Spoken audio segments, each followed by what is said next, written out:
Let me start by asking you why you're at the One World Summit in Munich. What has brought you there? Why is it important to you, sir? It's important for us to be here at this summit. I think there's so many like-minded foundations, like-minded people that are in this space that want to help young people. Young people need that push and that cajoling to go in the right direction. And all of the people that are here, whether individual or different entities, are really pushing in the same direction. And that's hugely important for prosperity for any young person going forward. Because this is all connected to your foundation, isn't it, and the work that you're doing. So just explain a bit more about the work that your foundation does. Yeah, we've been going for over a decade now, and what we do, we get young people that have kind of dropped out of school or in disadvantaged young people. Um, we get them back on the track in terms of education, and we found quickly when we were doing it, that was the first thing we done, and we found that we needed another component to keep them glued in because they got to the end of the education part and was like, well, what's next? Then we started talking to corporates, especially a lot of corporate partners that I had, BT being one of them.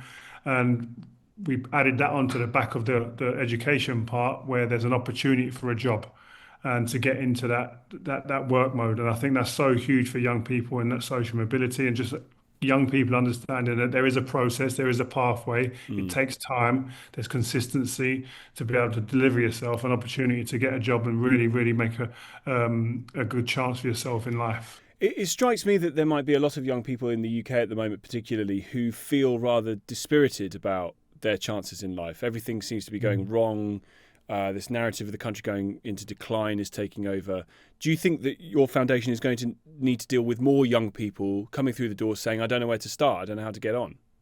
Yeah, and you've hit the nail on the head there. A lot of people, a lot of young people, I think if I didn't have football, I'd say the same thing. Where do I start? How do I get going?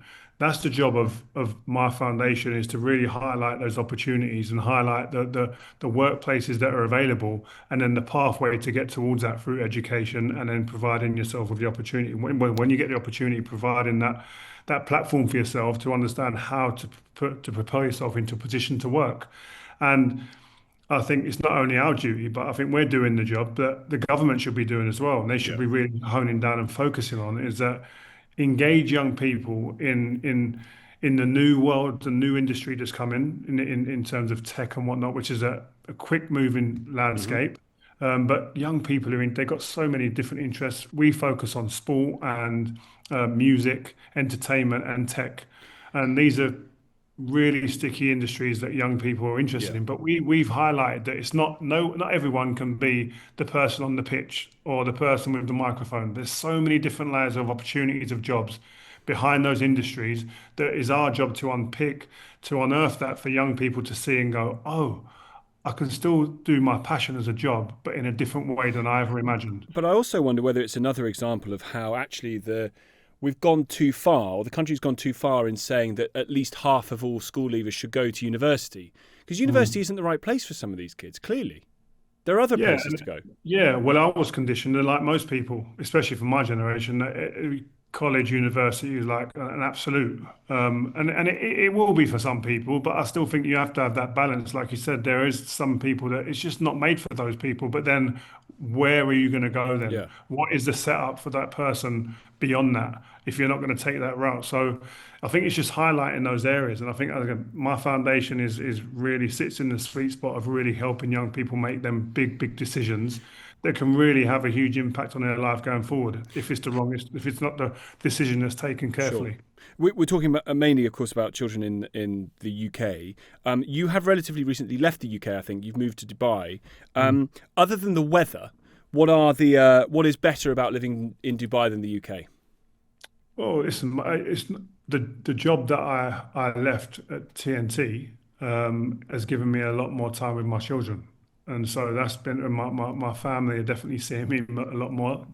Obviously, albeit I'm in Munich right now Yeah. talking to you, but um, but my family is seeing me so much more, and I'm spending some quality time with them, and I think that's just been a great thing for Yeah. me. Yeah. Listen, I love England, and I'm a patriotic guy in that sense, but a new journey, a new chapter, something different. I think is a refreshing new chapter in my life. There are lots of people who are doing what you've done, leaving the UK and going to Dubai. It's about 250,000 people, and they'll do it for all kinds of different reasons.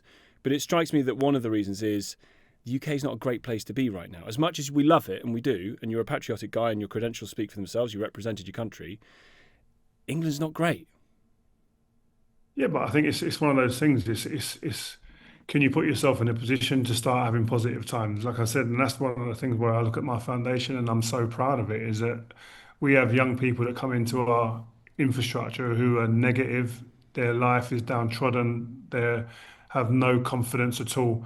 And that can be put on them through looking at social media, listening to the news, the lack of opportunities, the lack Hmm. of kind of understanding of what is out there and what's going on. But we highlight that there are things for you to do. There is a positive outlook that is there in the distance, but you've got to work at it. You've got to Yes. work bloody hard if you're going to achieve anything But in life.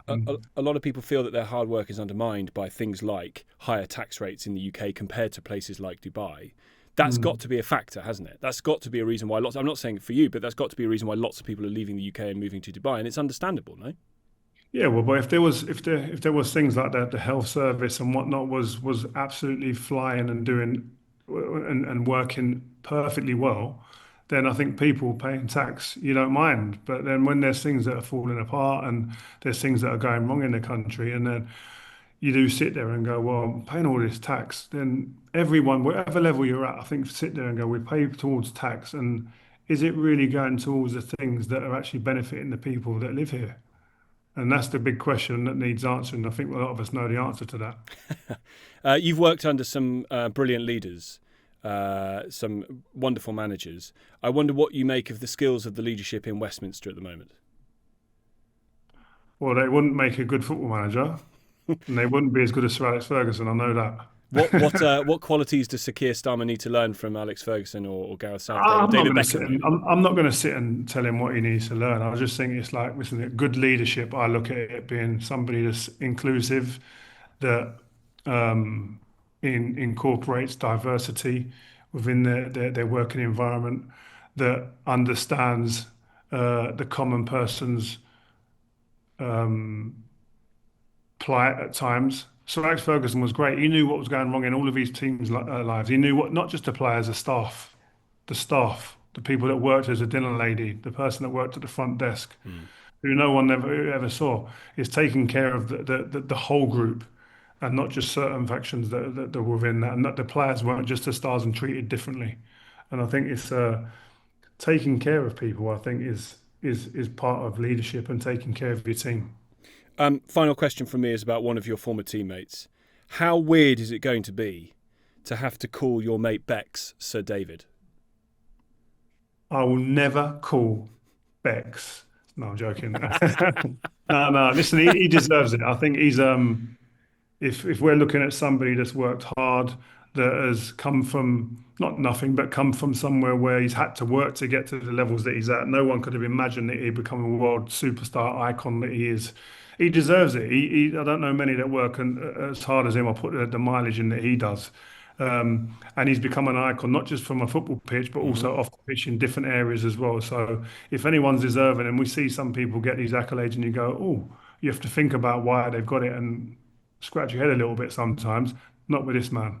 Give me one, indulge me for a moment. When he scored that goal against Greece in 2001 for England, Mm. what did he say in the changing room afterwards? What was he like in the changing room afterwards?